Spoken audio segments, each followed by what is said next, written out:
Hello everyone, welcome to Navsrujan classes. आज की इस वीडियो के अंदर हम करेंगे महाजनपद काल के बारे में बात।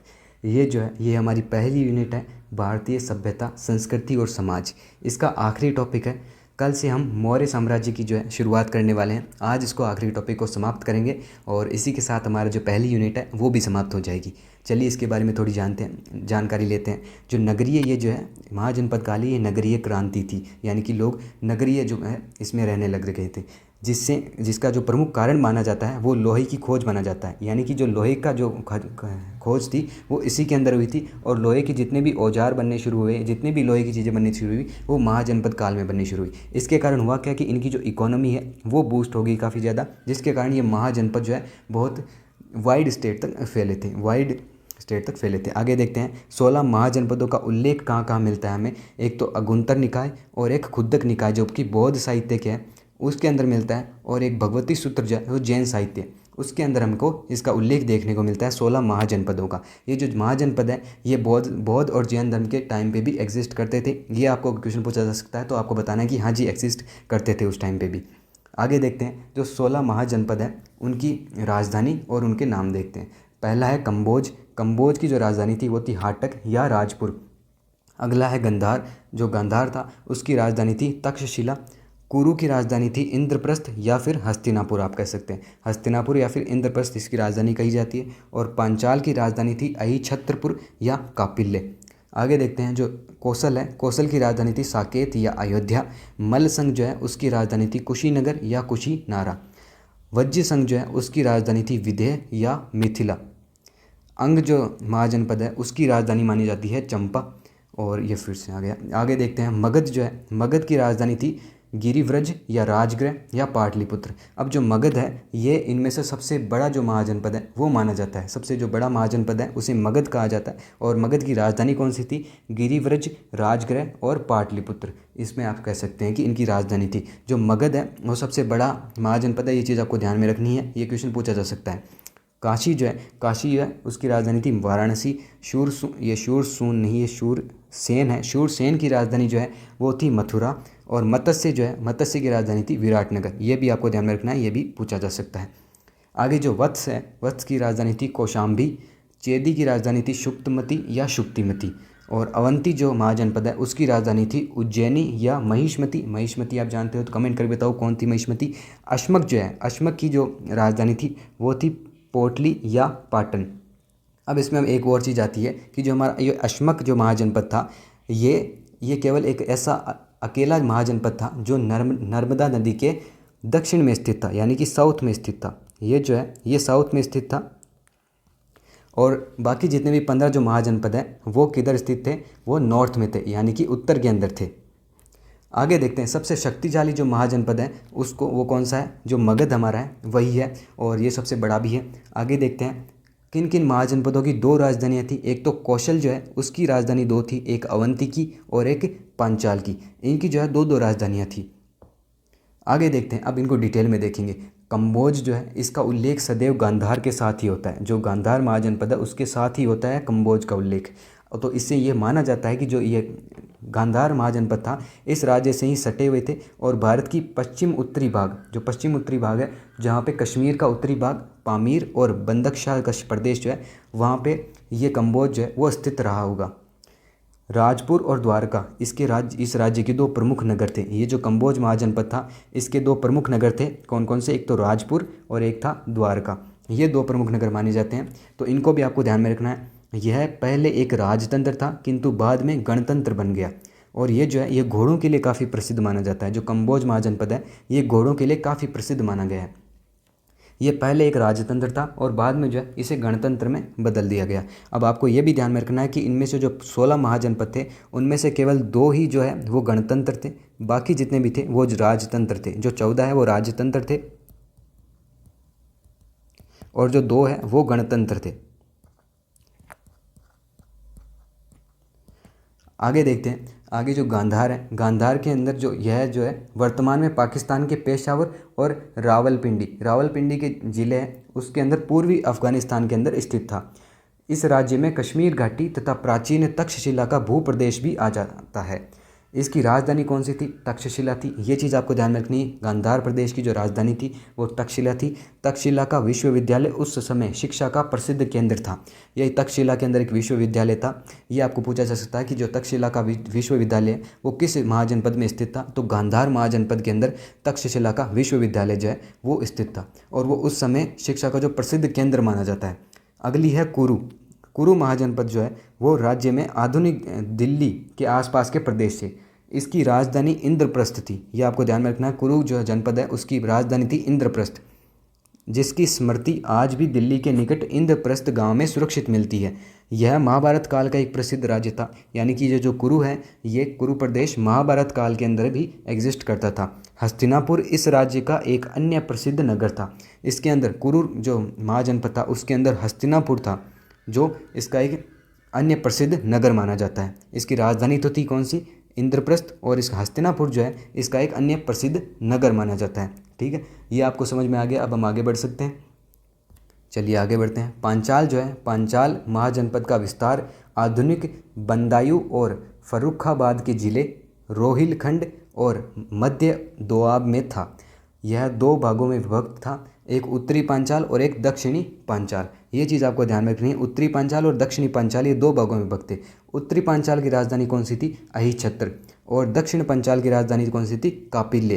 अब ये भी देख लेते हैं कि जो मैंने देखा था कि जो दो राजधानियाँ किन की थी, एक तो कौशल की थी, एक अवंती की थी और एक पांचाल की थी। तो पांचाल में आ चुका है, एक तो उत्तरी पांचाल था और एक दक्षिणी पांचाल था। तो उत्तरी पांचाल की राजधानी तो थी अहिछत्र और दक्षिणी पांचाल की राजधानी कौन सी थी? कापिल्य। ये आपको समझ में आ गया अच्छे से। आगे देखते हैं, जो मल्ल जो हमारा महाजनपद था उसके बारे में देखते हैं। यह एक गणराज्य था। ठीक है, ये मल्ल जो है ये एक गणराज्य था। यह दो भागों में बटा हुआ था। एक की राजधानी कुशीनारा, वर्तमान में पूर्वी उत्तर प्रदेश के देवरिया जिले में आधुनिक कुशीनगर जो है, और दूसरे की जो ही पावा थी। ठीक है, पहले की राजधानी तो थी कुशीनारा और दूसरे की थी पावा।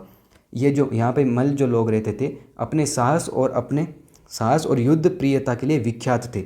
मल्ल राज्य जो है वो अनंत मगध द्वारा जीत लिया गया और विदेह की भांति एक राजतंत्र था। ठीक है, ये मल्ल जो है पहले एक गणराज्य माना जाता था एंड देन उसे जो है मगध द्वारा जीत लिया गया और फिर ये राजतंत्र बन गया। अब देखते हैं वज्जी जो हमारा महाजनपद है उसके बारे में देखते हैं। यह राज्य गंगा नदी के उत्तर में नेपाल की पहाड़ियों तक विस्तृत था। ठीक है, वज्जी जो हमारा महाजनपद है वो नेपाल की पहाड़ियों तक विस्तृत था और पश्चिम में गंडक नदी इसकी सीमा मानी जाती थी। पश्चिम में जो गंडक नदी है उसकी अंतिम सीमा मानी जाती थी और पूर्व में संभवतः इसका जो विस्तार है वो कोशी महानंदा नदियों के तटवर्ती जंगलों तक था। यह एक संघात्मक गणराज्य था जो कि 8 कुलों से मिलकर बना था। बुद्ध और महावीर के काल में यह एक अत्यंत शक्तिशाली गणराज्य था और बाद में मगध के जो शासक है इसने अपने राज्य में एक प्रदेश बना लिया। ठीक है, अब जो मल्ल और वज्जी थे ये दोनों ही गणराज्य माने जाते हैं। ये दो तो गणराज्य थे और बाकी जितने 14 थे वो जो है वो राजतंत्र के अंडर में आते थे। आगे देखते हैं अंग जो है यह राज्य जो है वो मगध के पश्चिम में स्थित था। इसमें आधुनिक बिहार के मुंगेर और भागलपुर जिले सम्मिलित थे। मगध वह अंग राज्यों के बीच चंपा नदी थी वो बहती थी। चंपा इसकी राजधानी का नाम भी था। यह उस काल की व्यापार व सभ्यता का प्रसिद्ध केंद्र माना जाता है। जो अंग महाजनपद है वो उस काल की जो व्यापार का और सभ्यता का प्रसिद्ध केंद्र माना जाता था और अंग और मगध के बीच निरंतर संघर्ष हुआ करते थे। अंत में मगध में विलीन हो गया। तो इसीलिए मगध जो है वो सर्वाधिक शक्तिशाली महाजनपद बताया गया है क्योंकि इसने बहुत सारे जो महाजनपद थे उसको अपने में विलीन कर लिया था। जो मगध है, अब देखते हैं मगध की बात कर लेते हैं। इतनी देर बात कर रहे थे कि ये शक्तिशाली है, तो अब देखते हैं कि कितना शक्तिशाली है। इस राज्य का अधिकार जो है क्षेत्र मोटे तौर पर आधुनिक बिहार की पटना और गया जिलों के भूप्रदेश पर। इसकी प्राचीन राजधानी जो है वो गिरिव्रज थी। ठीक है, इसकी प्राचीन राजधानी जो गिरिव्रज थी। बाद में राजगृह और पाटलिपुत्र जो है वो राजधानी बनी और प्रारंभ में एक छोटा सा राज्य था। इसकी शक्ति में निरंतर विकास होता रहा और बुद्ध के काल में यह 4 शक्तिशाली राजतंत्रों में से एक था। जो है 4 शक्तिशाली राजतंत्र थे बुद्ध के काल के अंदर और उसके अंदर वो उनमें से एक था 4 शक्तिशाली राजतंत्रों में। शुरुआत में कितना सा था, छोटा सा राज्य था और फिर जीतता गया। छोटे अलग दूसरे जो महाजनपद थे उनको जीतता गया और ये काफ़ी शक्तिशाली बन गया उसके बाद में। तो ये ध्यान में रखना है आपको। जो मगध जनपद है वो काफ़ी शक्तिशाली राज्य था, सबसे शक्तिशाली जो महाजनपद था। और ये शुरुआत एकदम छोटे राज्य से की थी एंड देन फिर अलग अलग जो महाजनपद है उनको जीतता गया और बुद्ध के काल में ये 4 शक्तिशाली राजतंत्रों में से एक बन गया। ठीक है, चलिए अगला देखते हैं। अगला है काशी महाजनपद। इसे जो है सर्वाधिक शक्तिशाली राज्य, सर्वाधिक तो नहीं कह सकते लेकिन शक्तिशाली राज्य था ये भी, और इसकी राजधानी जो है वो वाराणसी थी। सर्वाधिक शक्तिशाली कौन सा था? मगध महाजनपद था, वो था हमारा सर्वाधिक शक्तिशाली। और काशी की राजधानी जो हमने बता दिया आपको वाराणसी थी, और जो अपने वैभव ज्ञान और शिल्प के लिए बहुत प्रसिद्ध थी। इसमें वैभव ज्ञान और शिल्प के लिए जो है काशी जो है वो बहुत प्रसिद्ध था। और महाजनपद काल का अंत होते होते यह कौशल राज्य के अंदर विलीन हो गया था। उसके बाद देखते हैं शूरसेन। शूरसेन जनपद की जो है राजधानी वो है मथुरा थी। और महाभारत तथा पुराणों में यहाँ के राजवंशों को यदु अथवा यादव कहा गया है। ये चीज़ आपको ध्यान में रखनी है। महाभारत और पुराणों के अंदर यहाँ के राजवंश जो थे उनको यदु अथवा यादव कहा गया। इसी राजवंश की जो यादव शाखा है उसके अंदर श्री कृष्ण जो है उनकी उत्पत्ति हुई थी। ये चीज़ आपको ध्यान में रखनी है। अब आगे देखते हैं जो हमारा मत्स्य जनपद है, मत्स्य महाजनपद, उसके बारे में देखते हैं। यह राज्य मगध के पश्चिम में स्थित, पश्चिम में निरंतर, अरे नहीं, ये शायद अंक का ही वापस यहाँ पे कॉपी पेस्ट हो गया, ये गलती हुई है यहाँ पे भैया, ये तो नहीं है इसका, ये तो अंक का ही वापस कॉपी पेस्ट हो गया। तो चलिए मत्स्य के बारे में थोड़ी इंपॉर्टेंट चीज़ें मैं आपको यहाँ पे बता देता हूँ, और बाकी उसका पूरा डिटेल वो आपको PDF के अंदर वहाँ पे मिल जाएगा हमारे बैच के अंदर, उसको अपडेट करके मैं डाल दूँगा। तो इसका जो मोटा मोटी मैं आपको बता दूँ, ये जो है राजस्थान के अंदर अलवर ज़िले से, अलवर से कहाँ तक था? अलवर से ये था हमारा चंबल नदी तक। चंबल जो हमारी नदी थी उसके अंदर तक था, जो हमारी चंबल नदी है वहाँ तक, अलवर से लेकर चंबल नदी तक ये था। और उसकी राजधानी जो थी वो थी विराटनगर, जो है विराटनगर जो थी वो इसकी राजधानी थी। इसकी विराटनगर इसकी राजधानी थी। और इसके अंदर जो है महाभारत के जो अनुसार यहाँ पे पांडवों ने यहाँ पे अज्ञातवास का समय जो है वो यहाँ पे बिताया था। मत्स्य जनपद के अंदर पांडवों ने अज्ञातवास का जो अपना जो समय है वो यहाँ पे बिताया था। और आप इसी में टेंशन मत लीजिएगा, इसकी जो PDF जो है वो बिल्कुल अपडेटेड होके आएगी, ये यहाँ पे मैं हटा दूंगा बाद में। और आगे बढ़ते हैं, हमारा जो वत्स जनपद है उसके बारे में बात करते हैं। यह राज्य जो है वो गंगा नदी के दक्षिण में और काशी व कौशल के पश्चिम में स्थित था। ठीक है, यह राज्य जो है वो गंगा नदी के दक्षिण में थे और काशी व कौशल इसके पश्चिम में स्थित था। और इसकी राजधानी कौन सी थी? कौशाम्बी। कौशाम्बी इसकी राजधानी थी वत्स जनपद की। और जो व्यापार का एक प्रसिद्ध केंद्र थी कौशाम्बी, इलाहाबाद से लगभग 48 किलोमीटर की दूरी पर है। और बुद्ध के समय यहाँ का राजा कौन सा था? उदयन, जो बड़ा शक्तिशाली और पराक्रमी था। और उसकी मृत्यु के बाद मगध ने इस राज्य को हड़प लिया। मगध जो है वो काफ़ी शक्तिशाली था, इसलिए इस राज्य को जो है उसने हड़प लिया मगध ने। किसकी मृत्यु के बाद? उदयन की मृत्यु के बाद वत्स जो महाजनपद है उसको हड़प लिया गया मगध के द्वारा। वत्स का राज्य भी जो है वो बुद्ध के समय 4 प्रमुख राजतंत्रों में से एक था। ये आपको ध्यान में रखना है कि बुद्ध के जो प्रमुख 4 राजतंत्र हैं उनमें से एक था वत्स। आगे देखते हैं जो चेदी महाजनपद है उसके बारे में देखते हैं। यह राज्य जो है वो बुंदेलखंड के पश्चिम में स्थित था। इसकी राजधानी शक्तिमती थी। शक्तिमती जो है वो चेदी महाजनपद की राजधानी थी। और इसे बौद्ध साक्ष्य में सोतथवती कहा गया है। और चेदी लोगों का उल्लेख जो है ऋग्वेद के अंदर भी मिलता है। ये चीज़ आपको ध्यान रखनी है, चेदी लोगों का जो उल्लेख है वो ऋग्वेद के अंदर भी मिलता है। और महाभारत में यहाँ के राजा जो है वो शिशुपाल का उल्लेख है। जो चेदी जनपद के राजा कौन थे? शिशुपाल। और उसका उल्लेख कहाँ पे है? महाभारत के अंदर भी है, जिसके शासनकाल में इस राज्य में बहुत उन्नति की। इस राज्य ने जो है शिशुपाल के राज्यकाल के अंदर काफ़ी उन्नति की। इस समय पर वंश की एक शाखा कलिंग में स्थापित हुई। इस समय पर इस वंश की जो शाखा थी वो कलिंग के अंदर भी स्थापित हुई। आगे देखते हैं अवंती। अभी वीडियो पूरा नहीं हुआ है, ये मैंने यहाँ पे ऐसे ही लगा दिया, आगे वीडियो और भी है। तो अवंती जो है, अवंती हमारा जो महाजनपद है इस राज्य के अंतर्गत वर्तमान उज्जैन का भूप्रदेश तथा नर्मदा नदी का कुछ भाग जाता था। यह राज्य भी 2 भागों में बटा था। उत्तरी भाग की राजधानी उज्जैन थी और दक्षिणी भाग की राजधानी थी महिष्मती। महिष्मती कौन थी ये आप मुझे कमेंट करके बताने वाले थे, अब तक नहीं बताया। बुद्धकालीन जो 4 शक्तिशाली राजतंत्र हैं उनमें से एक यह भी था, यह भी था। और एक कौन सा था? हमने पीछे पढ़ा, जो चेदी है वो वाला था। ठीक है, चेदी नहीं वत्स था। ठीक है, और आगे देखते हैं इसके बारे में। बाद में यह जो है मगध राज्य में सम्मिलित कर लिया गया। अवंती जो है इसको भी मगध राज्य में सम्मिलित कर दिया गया। और जो वत्स है इसको भी मगध राज्य ने हड़प लिया। ठीक है, आगे बढ़ते हैं तो ये जो हमारा अश्मक है, अश्मक जो कि मैंने आपको बताया कि नर्मदा नदी के साउथ में स्थित था। ये अकेला जो है ये गोदावरी नदी के तट पे था और राज्य जो है दक्षिण के अंदर था, गोदावरी नदी के तट के ऊपर, और नर्मदा नदी के साउथ के अंदर स्थित था। बाकी सारे नॉर्थ में थे, ये अकेला जो है वो साउथ के अंदर था। इसकी राजधानी पोतली अथवा पोदन थी। बाद में अवंती ने इसे अपने राज्य में मिला लिया। अवंती ने इसे मिलाया, ठीक है, और अवंती को किसने मिला लिया? मगध ने, ठीक है। अब आप वीडियो को लाइक शेयर सब्सक्राइब जरूर कर दीजिए। इतनी दूर तक आ गए हैं, आप इस वीडियो को देख रहे हैं, मतलब आपको इससे कुछ नॉलेज मिल रही होगी। और आप हमारी सीरीज़ को अगर रेगुलर फॉलो कर रहे हैं तो मैं आपको रिकमेंड करूँगा कि आप हमारी जो टेस्ट सीरीज़ है वो भी जरूर ज्वाइन करें, क्योंकि वहाँ पे आपको जो यहाँ पे रिवीजन तो आपका हो जाता है अच्छी तरीके से, लेकिन आपका जो प्रैक्टिस है वो आपकी छूट रही है कहीं ना कहीं। तो आप वहाँ पे टेस्ट सीरीज जो है लगा कर देख सकते हैं। वहाँ पे माइनस मार्किंग वगैरह सारा जो स्कीम का जो जितनी भी होती है सब कुछ एकदम अच्छे तरीके से लगाई गई है।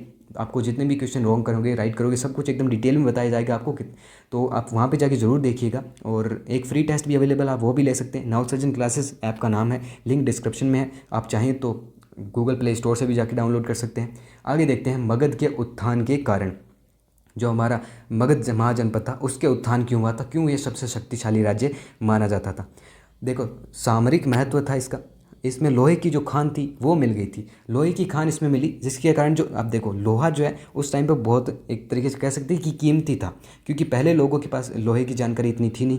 लोहे की जानकारी नहीं थी तो इकोनॉमी जो है उसको उतना जो है बूस्ट नहीं कर पाए वो लोग। इसके पास लोहे की खान मिली तो लोहे से जितने भी नए नए औजार बने, नई नई चीज़ें बनी, तो उसके कारण की जो इकोनॉमी है वो काफ़ी बूस्ट हुई। कृषि के अंदर नई तकनीक आ गई। अब लोहा मिला तो कृषि के लिए नए औजार भी मिल गए, उसके कारण कृषि में नई तकनीक आ गई। प्राकृतिक सुरक्षा थी, प्रकृति की सुरक्षा थी। इसके पास जो है वो इस किसी ऐसे क्षेत्र में स्थित था ये जहाँ पे जो प्रकृति की जो सुरक्षा है वो ऑटोमेटिक मिल जाती थी। ये रूढ़िवादी नहीं थे, ये जो है नई सोच को भी वेलकम करते थे। इस कारण इनका उत्थान हुआ और ये सबसे शक्तिशाली जो है वो बन गई। रूढ़िवादी इन्होंने नहीं बने, ये रूढ़िवादी नहीं थे इसलिए इनका उत्थान हो गया। नदियों का जो बहाव क्षेत्र व जंगलों की उपलब्धता थी, इसी के बारे में बात कर रहा था कि प्रकृति की जो सुरक्षा है ये इनको मिली थी। नदियों का प्रयोग जो है सिंचाई व नौकायन में होता था। अब सिंचाई के लिए होता था, इसीलिए कृषि में जो नई तकनीक आ गई, ऊपर से सिंचाई के लिए इनके पास नदियों का प्रयोग किया जाने लगा। तो इसी के कारण इनकी जो इकोनॉमी है वो काफ़ी बूस्ट हुई।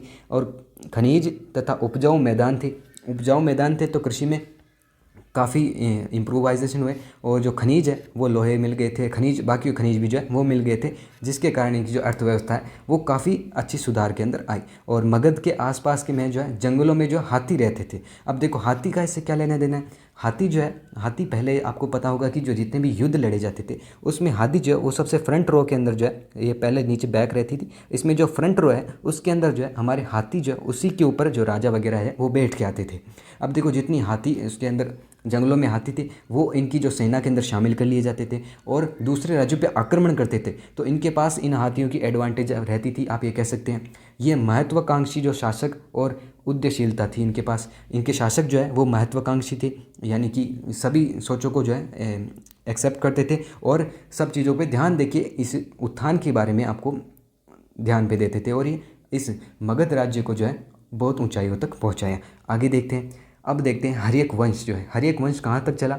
544 से 412 ईस्वी पूर्व तक जो है हर्यक वंश जो है वो चला। इसका जो राजा था, इसका प्रथम प्रतापी शासक वो कौन सा था? बिंबिसार। इस वंश का जो प्रथम प्रतापी शासक था वो था बिंबिसार। ये श्रेणिक या श्वेतोजस के नाम से जाना जाता है। यह प्रथम साम्राज्यवादी शासक बना और बिंबिसार के कौशल नरेश प्रसेनजीत को माफ़ कीजिएगा, जो बिंबिसार के कौशल नरेश जो है प्रसेनजीत, उसकी बहन कौशला देवी से इसने विवाह किया था। बिंबिसार ने लिच्छवी राजकुमारी जो है चेल्लन्ना और मद्र देश की राजकुमारी क्षेमा खेमा से विवाह किया और बिंबिसार के बिंबिसार ने जो है अंग देश को जीता और अपने पुत्र अजातशत्रु को वहाँ गवर्नर नियुक्त कर दिया था। इसका पुत्र था बिंबिसार का पुत्र अजातशत्रु, उसको वहाँ पे गवर्नर नियुक्त कर दिया गया। अब मगध की जो आरंभिक राजधानी थी वो गिरिब्रज या राजगृह थी। बिंबिसार ने अपनी जो चिकित्सक जीवक को अवंती के शासक प्रघोत की चिकित्सा में भेजा था। ठीक है, आगे देखते हैं अजातशत्रु, जो कि किसका पुत्र था? बिंबिसार का पुत्र था। अब बिंबिसार का जो पुत्र था अजातशत्रु, तो इसने किया क्या? अपने ही पिताजी की हत्या कर दी और शासक बन गया। ठीक है, हर्यक वंश का जो है फिर उसके बाद ये जो है शासक बन गया था। कहाँ का बन गया था? अब से मगध का बन गया था। ठीक है, देख सकते हैं आगे देखें तो चलिए आगे बढ़ते हैं। और यह कुणिक नाम से भी प्रसिद्ध था। इसने काशी पर अधिकार कर लिया था। काशी पर अधिकार किसने किया? अजातशत्रु ने किया। और मंत्री वस्वकार और द्वारा वैशाली के लिच्छवियों में फूट डालने के कारण वज्जी पर विजय जो है वो संभव हो पाई। अब इसने सबसे पहले तो काशी पर अधिकार किया, उसके बाद जो है कहाँ पे, वज्जी जो महाजनपद था वहाँ पे भी इसने अधिकार किया। वो कैसे किया? इसके जो मंत्री थे वस्वकार, उन्होंने वैशाली के लिच्छवियों के में अंदर फूट डालती थी, जिसके कारण वज्जी के ऊपर विजय संभव हो पाई। इस युद्ध में अजातशत्रु ने स्तंभूसल और महाशिलाकंठ नामक नए हथियारों का प्रयोग किया। अब देखो, इनके पास जो लोहे की जो खदानें मिली और जितनी भी नई टेक्नोलॉजी थी वो थी, इसलिए इन्होंने नए हथियारों का प्रयोग किया, जिसके कारण ये जो बहुत शक्तिशाली बन गए। आगे देखते हैं, लिच्छवियों की सुरक्षा के लिए राजगृह में दुर्ग बनवाया गया। ठीक है, अजातशत्रु ने क्या किया? राजगृह में सप्तपर्णी गुफा में प्रथम बौद्ध संगति का आयोजन करवाया था। ये हमने कल की क्लास में पढ़ा था भैया। प्रथम बौद्ध संगति का जो है आयोजन कहाँ पे करवाया गया? राजगृह की सप्तपर्णी गुफा के अंदर। किसके द्वारा? अजातशत्रु के द्वारा करवाया गया। अजातशत्रु के पुत्र जो है उदयन थे, उसने जो है इसकी हत्या कर दी। इसने अपने पिताजी की हत्या करी और इसके जो पुत्र है उसने इसकी हत्या कर दी। ठीक है, आगे देखते हैं उदयन। उदयन को पुराणों और जैन ग्रंथों के अनुसार इसने जो है सोन और गंगा नदी के किनारे पाटलिपुत्र शहर बसाया था और इसे अपनी राजधानी भी बनाया। यह जैन धर्मावलंबी था। यह जैन जो धर्म है उसका धर्मावलंबी था। जो हमारा अजातशत्रु है उसने तो प्रथम बौद्ध संगीति का आयोजन करवाया और ये जो उदयन था ये जैन धर्म का धर्मावलंबी था। ठीक है, आगे देखते हैं नागदशक। नागदशक जो है उसके बारे में देखते हैं। यह अंतिम शासक था। हर्यक वंश का अंतिम शासक कौन था? नागदशक। और शिशुनाग नाम अमात्य ने इसे पदच्युत कर मगध पर अधिकार कर लिया और शिशुनाग जो है वंश की नींव डाली। अब देखो, शिशुनाग नामक जो है अमात्य है, इसने इसे पदच्युत कर दिया और मगध पर अधिकार कर लिया। मगध पर अधिकार किसने किया? सब पहले तो हर्यक वंश का राज था, उसके बाद शिशुनाग वंश की नींव डाली। किसने डाली? शिशुनाग नामक अमात्य ने। ठीक है, इस पे मगध पर अधिकार कर लिया। किसके शासनकाल में किया? नागदशक के शासनकाल में किया और ये अंतिम शासक था हर्यक वंश का। तो इसने मगध पर अधिकार कर लिया, किसने? शिशुनाग ने, और वहाँ पे शिशुनाग वंश की नींव डाली थी। ठीक है भैया, आगे देखते हैं। इसके बाद उदयन, नागदशक ये तो हो चुका है। आगे देखते हैं शिशुनाग वंश है उसके बारे में। ये 412 से 344 ईस्वी पूर्व तक चला था। ठीक है, जो शिशुनाग थे वो इस वंश के जो संस्थापक थे, मैंने आपको बता ही दिया है। इसने जो है नागदशक जो है उसके ऊपर विजय प्राप्त कर ली थी और शिशुनाग वंश की जो है वो नींव डाली थी। ठीक है, ये नागदशक इसका नाम था। आगे देखते हैं, इसका जो अंतिम शासक था हर्यक वंश का नागदशक था। ठीक है, आपको ध्यान में रखना है ये चीज़। आगे देखते हैं शिशुनाग वंश। शिशुनाग वंश के अंदर इसका जो वंश का संस्थापक था वो था शिशुनाग। इसने अवंती को जीता और वज्जियों पर कठोर नियंत्रण के लिए पाटलिपुत्र के अतिरिक्त वैशाली को अपनी दूसरी राजधानी बना दिया। इसने 2 राजधानी बनाई, पहले तो पाटलिपुत्र थी, उसके बाद पाटलिपुत्र किसने बनवाई थी? ये आपको ध्यान रखना है। उदयन ने पाटलिपुत्र शहर बसाया और इसकी राजधानी बनाई। फिर उसके बाद शिशुनाग ने, पाटलिपुत्र तो पहले से थी, और उसके बाद इसने वैशाली को अपनी दूसरी राजधानी बना दिया और यह जनता द्वारा चुना शासक माना जाता है। यह जो है शिशुनाग है इसको जनता ने चुना था ऐसा माना जाता है। फिर आता है कालशोक या कलवर्ण। इसने द्वितीय बौद्ध संगति का आयोजन किया और पाटलिपुत्र को पुनः अपनी राजधानी बनाया। ठीक है, जो द्वितीय बौद्ध संगति थी उसका आयोजन किसने किया? कालशोक ने या कलवर्ण ने। ठीक है, और इसको अपने जो पाटलिपुत्र है इसकी राजधानी जो है इसने दोबारा से बनवाई। ठीक है, कालशोक की मृत्यु के बाद अब उसके उत्तराधिकारियों ने 344 ईस्वी पूर्व तक शासन किया और उसके बाद वंश का अंतिम शासक जो है वो था नंदीवर्धन। ठीक है, जो हमारा शिशुनाग वंश था उसका अंतिम शासक कौन था? नंदीवर्धन। और हर्यक वंश का अंतिम शासक कौन था? नागदशक। ओके, आगे बढ़े, आगे देखते हैं नंदवंश। फिर आए नंदवंश। पुराणों के अनुसार इस जो वंश का जो संस्थापक है वो महापनंद एक शुद्र शासक था।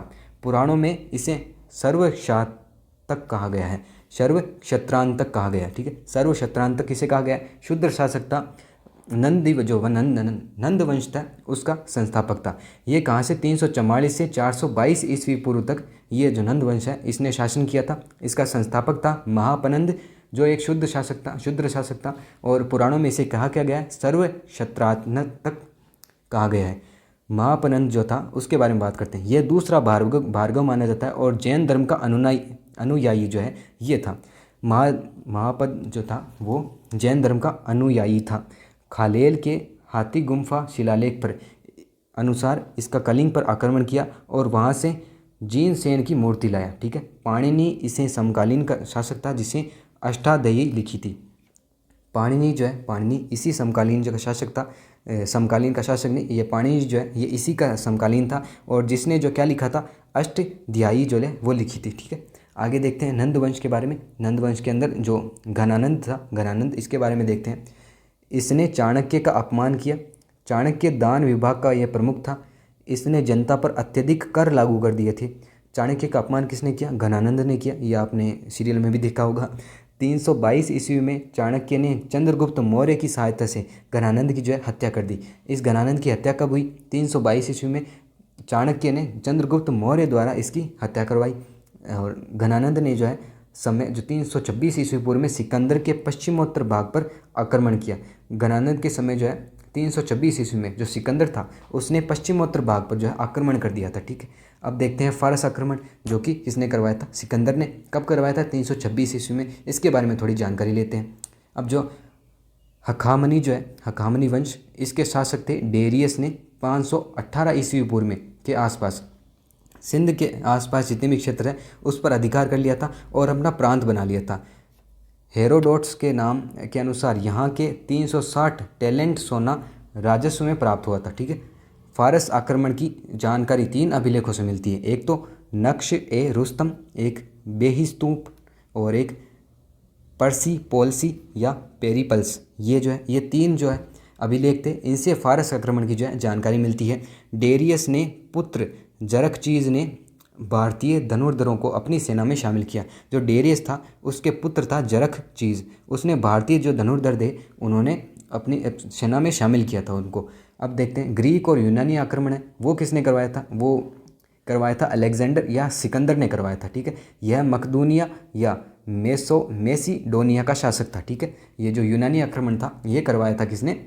यूनानी आक्रमण करवाया था सिकंदर ने, और फारस आक्रमण करवाया था डेरियस ने। ठीक है, आगे देखते हैं गांधार के शासक जो है अम्भी ने आत्मसमर्पण इसके सामने कर दिया था यूनानी आक्रमण के अंदर।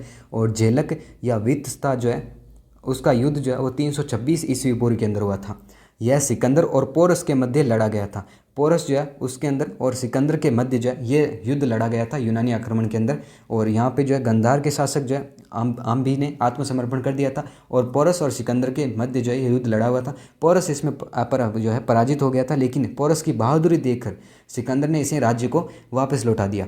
पोरस का राज्य झेलम और चेनाब नदी के मध्य था। भैया सिकंदर 19 माह तक भारत के अंदर रहा था, और सिकंदर की जो सेना है उसने व्यास नदी को पार करने से मना कर दिया था। ठीक है, तो फिर वो वहाँ से 19 माह के बाद चले गए। सिकंदर जो है 19 माह तक भारत के अंदर रुका था, और सिकंदर जो है उसकी सेना थी उसने व्यास नदी को पार करने से मना कर दिया था।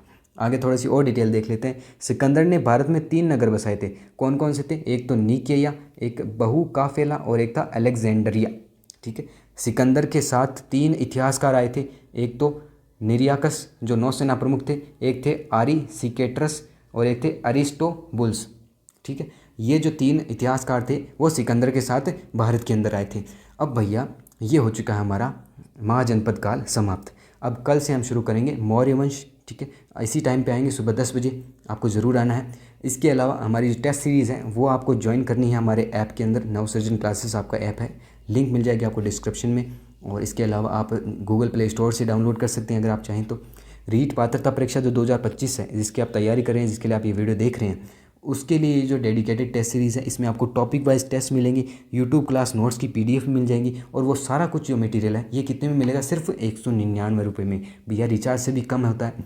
इसके अंदर आपको टॉपिक वाइज टेस्ट और यूट्यूब क्लास नोट की जो PDF है ये भी मिल जाएगी। ये जो मैंने बीच में गलती की थी एक, उसको भी मैं सुधार के वापस वहाँ पे अपलोड कर दूंगा, तो आपको रिवीजन करते टाइम जो है आपको गलती नहीं दिखाई देगी। ठीक है जी, आगे बढ़ते हैं। आगे देख लीजिए हमारा जो यही फिर से आ गया नवसृजन क्लासेस जो है उसको आपको सब्सक्राइब कर लेना है। यहाँ पे आपको फ्री क्वालिटी स्टडी मटेरियल मिल जाएगा, मॉक टेस्ट और क्लास नोट्स, PDF और करंट अफेयर्स। करंट अफेयर्स की क्लास होती है भैया हमारे संडे को जो है वो क्लास होती है सुबह 6 बजे 6 AM पे आ जाइए करें। 6 बजे आपको जो है हमारी करंट अफेयर की क्लास आती है, जो कि वीकली करंट अफेयर होती है, संडे के दिन आती है भैया, तो आपको ज़रूर आना है। और रेगुलर क्लासेस होती है हमारे यहाँ पे, और सिस्टमेटिक लर्निंग होती है। ऐसा नहीं कि कुछ भी करवा दिया, हमारी जो इंपॉर्टेंट चीज़ें होती है, जो आपके एग्जाम ओरिएंटेड चीज़ें होती हैं, सिर्फ वही करवाई जाती है यहाँ पे। ठीक है, तो इस वीडियो के अंदर हम इतना ही रखेंगे। कल हम मौर्य वंश की शुरुआत करने वाले हैं, तो मौर्य जो साम्राज्य उसकी शुरुआत करने वाले हैं, तो ज़रूर आइएगा आप इसी चैनल पर इसी टाइम सुबह 10 बजे। तो मिलते हैं आपसे कल, तब तक के लिए नमस्कार, जय हिंद। मिलते हैं अगले वीडियो में।